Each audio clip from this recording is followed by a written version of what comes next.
At kapag ganito, luto na ang sibuyas at luya, ilagay na ang kamatis.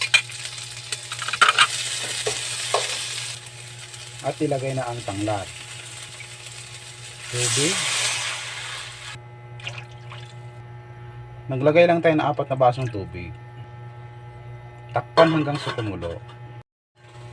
Ganito, kumulo na, ilagay na ang siling panigang, radish, sitaw,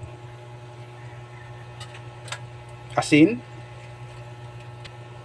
seasonings, at ilagay na ang sinigang mix. Ganito ba kayo magluto ng sinigang? Iunahin ang sinigang mix bago ang isda? Well, ako, ganito. Para hindi malabog ang isda. Mas masarap ito guys.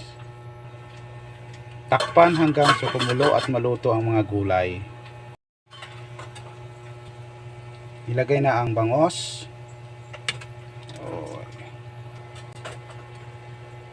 Isabay na rin ang kangkong natin. Press lang.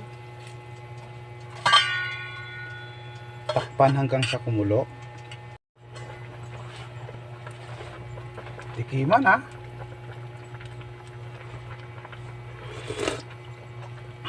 Okay na. Kain na tayo guys. Napakasarap ang sinigang na to.